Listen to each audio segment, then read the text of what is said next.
कि आज का दिन आपके जीवन में एक सुनहरे अक्षर से लिखा जाएगा और इसकी यादी आपको कुछ सालों के बाद होगी, जब फिर कभी भगवान यहाँ आएंगे और यहाँ हजारों की संख्या में लोग होंगे और बड़ा मैदान होगा। ನನಗೆ ಸಂಪೂರ್ಣ ವಿಶ್ವಾಸ ಇದೆ, ಇವತ್ತಿನ ಈ ದಿನ ನಮ್ಮೆಲ್ಲರ ಜೀವನದಲ್ಲಿ ಸುವರ್ಣಾಕ್ಷರಗಳಲ್ಲಿ ಬರೆದಿಡುವಂಥ ಒಂದು ಘಟನೆ ಆಗುತ್ತೆ. ಮುಂಬರುವ ದಿನಗಳಲ್ಲಿ ಸಹಸ್ರ ಸಹಸ್ರ ಸಂಖ್ಯೆಯಲ್ಲಿ ಭಗವಾನರನ್ನು ನೋಡೋದಕ್ಕೆ ಇಲ್ಲಿ ಆ ಜನ ಸೇರಿದಾಗ ಇವತ್ತು ನಾನು ಹೇಳಿದ ಮಾತಿನ ನಿಜವಾದ ಅರ್ಥ ನಿಮಗೆ ತಿಳಿಯುತ್ತೆ. मैं जानता हूँ कि आपके कान मेरे तरफ है, लेकिन आपकी आंखें भगवान की तरफ है और आप यहाँ भगवान को सुनने को आए हैं, मुझे सुनने को नहीं आए हैं. ನನಗೆ ತಿಳಿದಿದೆ, ನಿಮ್ಮ ಕಿವಿಗಳೆಲ್ಲವೂ ನನ್ನ ಮಾತನ್ನು ಕೇಳ್ತಾ ಇದ್ದರೂ ಕೂಡ ನಿಮ್ಮ ದೃಷ್ಟಿ ಎಲ್ಲರಿಗೂ ಕೂಡ ಭಗವಾನರ ದರ್ಶನದ ಮೇಲೆ ಇದೆ. ನೀವು ಅವರ ಒಂದು ವಾಣಿಯನ್ನು ಆಲಿಸಲು ಬಂದಿದ್ದೀರಾ, ನನ್ನ ಮಾತನ್ನು ಅಲ್ಲ. लेकिन ये मेरा सौभाग्य है कि भगवान ने इंसिस्ट किया है कि मैं कुछ आपके सामने बोलूँ. ಇದು ನನ್ನ ಸೌಭಾಗ್ಯ. ಭಗವಾನರ ಆಜ್ಞೆಯಂತೆ ಒಂದು 4 ಮಾತನ್ನು ನಿಮ್ಮ ಮುಂದೆ ಹೇಳೋದಕ್ಕೆ ಇಷ್ಟಪಡ್ತೇನೆ. हमारे भाई नागेश जी ने सत्य है बाबा और संजय है बाबा के बारे में कुछ बात किया. कन्नड़ा में बोला, मेरे समझ में पूरा तो नहीं आया, लेकिन हृदय की भाषा बोली, इसे थोड़ा थोड़ा समझ में ज़रूर आ गया. ನನ್ನ ಸೋದರ ನಾಗೇಶ್ ಅವರು ಸತ್ಯಸಾಯಿ ಬಾಬಾರವರನ್ನ ಕುರಿತು ಮತ್ತು ಸಂಜಯ್ ಬಾಬಾರವರನ್ನ ಕುರಿತು ಕೆಲವು ಸಮನ್ವಯದ ಮಾತುಗಳನ್ನು ಆಡಿದ್ದಾರೆ. ಅವರು ಕನ್ನಡದಲ್ಲಿ ಮಾತನಾಡಿದ್ದು ನನಗೆ ತಿಳಿದೇ ಇದ್ದರೂ ಕೂಡ ಹೃದಯದ ಭಾಷೆ ನನಗೆ ಮುಟ್ಟಿದೆ. चंद अनुभव कुछ ऐसे हुए हैं जैसे नागेश भाई ने बताया, ऐसे ही जो मैं आपके सामने विचार मेरा प्रकट करना चाहूँगा. ನಾಗೇಶ್ ಅವರು ಹೇಳಿದಾಗೆ ಕೆಲವು ಅನುಭವಗಳನ್ನು ನಾನು ಕೂಡ ನಿಮ್ಮ ಮುಂದೆ ಹಂಚಿಕೊಳ್ಳೋದಕ್ಕೆ ಇಷ್ಟಪಡ್ತಾ ಇದ್ದೇನೆ.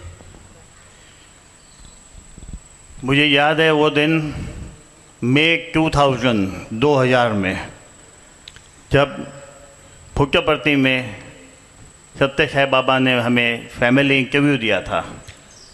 ಮೇ 2000ರಲ್ಲಿ ಸತ್ಯಸಾಯಿ ಬಾಬಾರವರು ಪುಟ್ಟಪರ್ತಿಯಲ್ಲಿ ನಮಗೆ ವೈಯಕ್ತಿಕ ಸಂದರ್ಶನವನ್ನು ನೀಡಿದರು. तब हमारे निमंत्रण को मान रख के भगवान ने कहा था, मैं ज़रूर आपके घर में आऊँगा.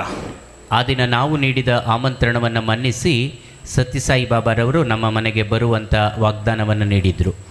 2002 में दोबारा सुनहरे अवसर मिला भगवान से इंटरव्यू मिलने का, और भगवान को हमने याद करवाया कि आपने 2 साल पहले बोला था कि आप हमारे घर पे पधारेंगे, तो प्लीज़ ज़रूर पधारिएगा. 2002ರಲ್ಲಿ ಮತ್ತೆ ಪುನಃ ನನಗೆ ಆ ಸುವರ್ಣಾವಕಾಶ ಸಿಕ್ತು.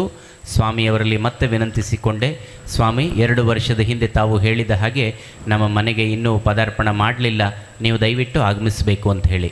और भगवान ने कहा अवश्य आऊँगा. ಸ್ವಾಮಿ ಹೇಳಿದರು, ಅವಶ್ಯವಾಗಿ ಬರ್ತೇನೆ. उसके बाद 2004, 6, 2008, 2010 हो गया, स्वामी नहीं आए.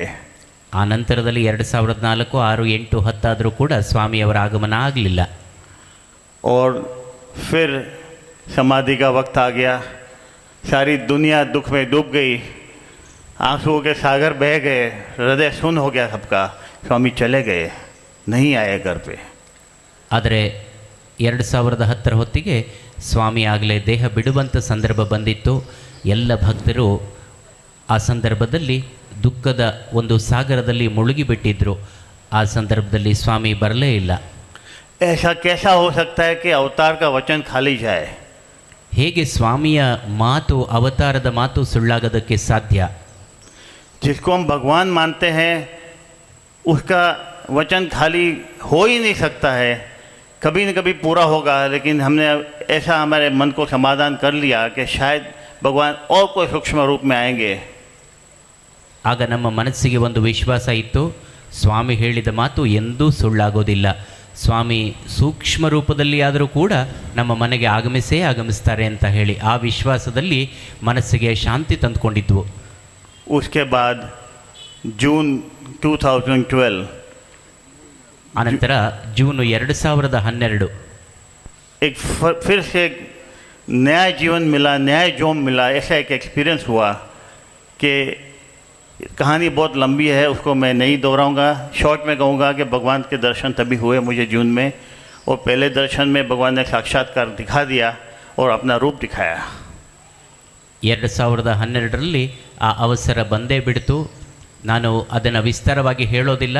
ಸ್ವಾಮಿಯವರು ಅವರ ಸ್ವಸ್ವರೂಪದ ದರ್ಶನವನ್ನು ನೀಡಿ ಅವತಾರದ ಅನುಭವವನ್ನು ನನಗೆ ನೀಡಿಯೇ ಬಿಟ್ಟರು.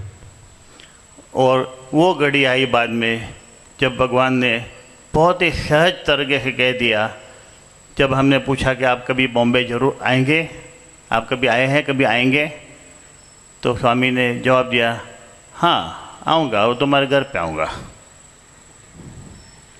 ಸ್ವಾಮಿಯವರಲ್ಲಿ ಕೇಳಿದಾಗ, ಸ್ವಾಮಿ ನೀವು ಬಾಂಬೆಗೆ ಬಂದಿದ್ರಾ, ನೀವು ಬರ್ತೀರಾ ಅಂತ ಕೇಳಿದಾಗ, ಖಂಡಿತ ನಿಮ್ಮ ಮನೆಗೆ ಬರ್ತೇನೆ ಅಂತ ವಾಗ್ದಾನವನ್ನು ನೀಡಿದರು. इतना आसान तरीके से बोला कि विश्वास नहीं हुआ कानों को. ಇಷ್ಟು ಸರಳವಾಗಿ ಹೇಳಿದರು, ನನಗೆ ವಿಶ್ವಾಸವೇ ಆಗಲಿಲ್ಲ. दोबारा स्वामी कहा जरूर आऊँगा, तुम्हारे घर पे आऊँगा. ಮತ್ತೆ ಪುನಃ ಸ್ವಾಮಿ ಪುನರುಚ್ಚರಿಸಿದರು, ಖಂಡಿತ ಬರ್ತೇನೆ, ನಿನ್ನ ಮನೆಗೆ ಬರ್ತೇನೆ. मैं तो 4 आँखों से 2 चश्मा और 2 आँखों से देखते रह गया उनके सामने. ನಾನು ನನ್ನ 2 ಸ್ವಂತ ಕಣ್ಣುಗಳಿಂದ, ಕನ್ನಡಕದಿಂದ 4 ಕಣ್ಣುಗಳಿಂದ ನೋಡ್ತಾ ನಿಂತ್ಕೊಂಡ್ಬಿಟ್ಟೆ. और फिर उन्होंने कहा, जिससे हृदय हिल गया, क्यों मुझे बुलाया था ना इंटरव्यू रूम में 2000 में. ಆಗ ಸ್ವಾಮಿ ಅವರ ಕಣ್ಣುಗಳಲ್ಲಿ ದೃಷ್ಟಿಯನ್ನಿಟ್ಟು ಹೇಳಿದರು, ಯಾಕೆ ನೀನು ಇನ್ನೂ ಸಂದೇಹ ಪಡ್ತಾ ಇದ್ದೀಯಾ? 2000ರಲ್ಲಿ ನೀನು ವೈಯಕ್ತಿಕ ಸಂದರ್ಶನದಲ್ಲಿ ಪುಟ್ಟಪರ್ತಿಯಲ್ಲಿ ನನ್ನನ್ನು ಆಹ್ವಾನಿಸಿರಲಿಲ್ವಾ ನಿನ್ನ ಮನೆಗೆ? क्या तुम्हें संदेह हुआ कि मैं नहीं आऊँगा? या क्या भगवान का वचन खाली जाता है? ನಿನಗೆ ಯಾಕೆ ಸಂದೇಹ ಬಂದಿತ್ತೆ? ನಾನು ಬರೋದಿಲ್ಲ ಅಂತ ಹೇಳಿ ನನ್ನ ಮಾತು ಸುಳ್ಳಾಗುತ್ತೆ ಅನ್ನುವಂಥ ಸಂದೇಹ ಬಂದಿತ್ತೆ ನಿನಗೆ? वो वचन अब मैं पूरा करूँगा और मैं आऊँगा. ಆ ವಚನ ಈಗ ಸತ್ಯವಾಗುತ್ತೆ, ನಾನು ಬಂದೇ ಬರ್ತೇನೆ. वो एक घड़ी थी और आज का दिन है. पूरा जीवन बदल गया. भगवान ने ही बदला दिया और धीरे धीरे बदलाया, पता भी नहीं चले. ऐसा भगवान के संपर्क में रहने से पता भी नहीं चलता कि हमारा हृदय कब बदली हो जाता है. ಆ ದಿನವನ್ನು ನೋಡಿ ಈ ದಿನವನ್ನು ನೋಡಿದಾಗ ನನಗೆ ಅನುಭವ ಆಗುತ್ತೆ, ಒಂದು ಹೊಸ ಜೀವನವೇ ಪ್ರಾರಂಭವಾಗಿದೆ. ನಮ್ಮ ಜೀವನ ನಮ್ಮ ಅರಿವಿಲ್ಲದ ಹಾಗೆ ಸ್ವಾಮಿಯವರ ಸಂಪರ್ಕದಲ್ಲಿ ಬದಲಾವಣೆ ಹೊಂದುತ್ತಾ ಹೋಗುತ್ತೆ. जैसे एक लोहा होता है और लोह चुंबक के साथ रह के उस लोहे को पता नहीं चलता कि कब वो भी लोह चुंबक बन गया. ಸ್ಪರ್ಶಮಣಿಯ ಸ್ಪರ್ಶದಿಂದ ಹೇಗೆ ಒಂದು ಲೋಹ ಕೂಡ ಬದಲಾವಣೆ ಹೊಂದುತ್ತೋ ಆ ರೀತಿಯಲ್ಲಿ ಆ ಲೋಹಕ್ಕೆ ಅರಿವೇ ಆಗಿರೋದಿಲ್ಲ, ಆದರೆ ಕ್ಷಣ ಮಾತ್ರದಲ್ಲಿ ಅದಕ್ಕೂ ಕೂಡ ಆ ಸ್ಪರ್ಶಮಣಿಯ ಶಕ್ತಿ ಬಂದುಬಿಟ್ಟಿರುತ್ತೆ. और भगवान के वचन के हिसाब जैसे कहा था ऐसा दिसंबर 2013 में भगवान बम्बई आए. ಡಿಸೆಂಬರ್ 2013ರಲ್ಲಿ ಭಗವಾನರ ಆಗಮನ ಮುಂಬಯಿಗೆ ಆಯಿತು. इतना ही नहीं, लेकिन 2000 में जो बातें हमारी हुई थी सत्य साई बाबा के साथ, भगवान श्री सत्य साई बाबा के साथ, उन बातों को थोड़ा दोहराते हुए उसके आगे की बातें भी उन्होंने की. ಬಾಬಾರವರು 2000ರಲ್ಲಿ ಹೇಳಿದಂಥ ಮಾತುಗಳನ್ನು 2013ರಲ್ಲಿ ಪುನರುಚ್ಚರಿಸ್ತಾ ಅದರ ಮುಂದಿನ ಭಾಗವನ್ನು ಕೂಡ ನಮ್ಮ ಮುಂದೆ ಹೇಳೋದಕ್ಕೆ ಸ್ವಾಮಿ ಪ್ರಾರಂಭ ಮಾಡಿದರು. अब कोई कैसे न माने कि ये दोनों अवतार एक है. ಈಗ ಹೇಗೆ ನಾವು ಈ 2 ಅವತಾರದ ಸಮನ್ವಯವನ್ನು ಒಪ್ಪದೇ ಇರೋದಕ್ಕೆ ಸಾಧ್ಯ? इसके बाद मुझे पता चला, बाकी हमारे भाइयों से बात करते हुए, कि ऐसा अनुभव कई लोगों को, सैकड़ों लोगों को अनुभव हुआ है कि जो बात भगवान ने 5, 10, 15, 20, 50 साल पहले कही है, वो दोबारा उस बात को उसी दौर को लेकर आगे बात किया है. ಇದು ಅನುಭವ ನನ್ನದೊಬ್ಬನದೇ ಅಲ್ಲ.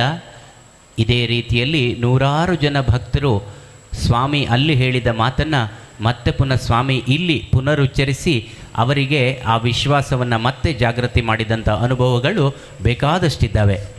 कहानी यहाँ पूरी नहीं हुई, यहाँ तो शुरुआत हुई. ಕತೆ ಇಲ್ಲಿ ಮುಗಿಲಿಲ್ಲ, ಈಗ ಪ್ರಾರಂಭ ಆಗ್ತಾ ಇದೆ ಅಷ್ಟೇ. उसके बाद स्वामी हमारे भाई साहब के यहाँ अहमदाबाद में आए. उसके बाद वापस बम्बई आए, नासिक में हमारी बहन जी के घर में आए, और फिर कहा है कि बार बार मैं बम्बई आऊँगा. ಅದಷ್ಟೇ ಅಲ್ಲ, ಅಹಮದಾಬಾದ್ನಲ್ಲಿ ನಮ್ಮ ಸೋದರರ ಮನೆಗೆ, ನಾಸಿಕ್ನಲ್ಲಿ ನಮ್ಮ ಸೋದರಿಯ ಮನೆಗೆ, ಮತ್ತೆ ಪುನಃ ಬೊಂಬಾಯಿಗೆ, ಹೀಗೆ ಅವರ ದಿವ್ಯ ಆಗಮನವನ್ನು ಮಾಡಿ ನಮಗೆ ಅನುಗ್ರಹಿಸ್ತಾ ಸ್ವಾಮಿ ಹೇಳಿದರು, ಇಷ್ಟೇ ಅಲ್ಲ ಮತ್ತೆ ಮತ್ತೆ ನಾನು ನಿನ್ನ ಮನೆಗೆ ಬರ್ತೇನೆ ಅಂತ. जयपुर और चिकमगलूर में भी भगवान ने कहा है कि मैं बार बार आऊँगा, और बार बार आए हैं, पिछले इतने सालों से आए हैं और आगे भी आते रहेंगे. ಜೈಪುರ ಮತ್ತು ಚಿಕ್ಕಮಗಳೂರಿನಲ್ಲೂ ಕೂಡ ಸ್ವಾಮಿ ಅದನ್ನೇ ಮತ್ತೆ ಪುನರುಚ್ಚರಿಸಿದ್ದಾರೆ. ನಾನು ಈಗಷ್ಟೇ ಎಲ್ಲ ಇಲ್ಲಿ ಬಂದಿದ್ದೇನೆ, ಮತ್ತೆ ನಿಮ್ಮ ಎಲ್ಲರನ್ನ ಅನುಗ್ರಹ ಮಾಡೋದಕ್ಕೆ ಚಿಕ್ಕಮಗಳೂರಿಗೆ ಮತ್ತು ಜೈಪುರಕ್ಕೆ ಬರ್ತಾನೆ ಇರ್ತೇನೆ ನಾನು ಅಂತ ಹೇಳಿ. मेरे भाई और बहनों भाई प्रेमियों, जितना हो सके वो लाभ ले लो, ऐसा अवसर दोबारा नहीं मिलेगा. ಆತ್ಮೀಯ ಸೋದರ ಸೋದರಿಯರೇ, ಈ ಅವಕಾಶ ಮತ್ತೆ ಸಿಗೋದಿಲ್ಲ. ಇದರ ಸಂಪೂರ್ಣ ಪ್ರಯೋಜನವನ್ನು ಪಡೆಯುವಂಥ ಮನಸ್ಸನ್ನು ಮಾಡಿ. इतनी आसानी से दर्शन होते हैं, स्पर्शनम होता है, संभाषण मिलता है, ये तीनों चीज़ें मिलती है. चमत्कार देखने मिलता है. चमत्कार इसीलिए मिलता है कि चमत्कार के बिना नमस्कार नहीं होता है हमारे यहाँ. ಇಷ್ಟು ಸರಳವಾಗಿ ನಮಗೆ ದರ್ಶನ ಸ್ಪರ್ಶನ ಸಂಭಾಷಣೆಯ ಭಾಗ್ಯ भाव है. हम भगवान को सुनने आए हैं, फिर भी एक अनुभव बहुत अच्छा है जो 1952 से संबंध रखता है. ಇನ್ನೊಂದು 1952ನೇ ಇಸ್ವಿಯ ಒಂದು ಅನುಭವವನ್ನು ನಾನು ಬಹಳ ಸಂಕ್ಷಿಪ್ತವಾಗಿ ನಿಮ್ಮ ಜೊತೆಯಲ್ಲಿ ಹಂಚಿಕೊಳ್ಳೋದಕ್ಕೆ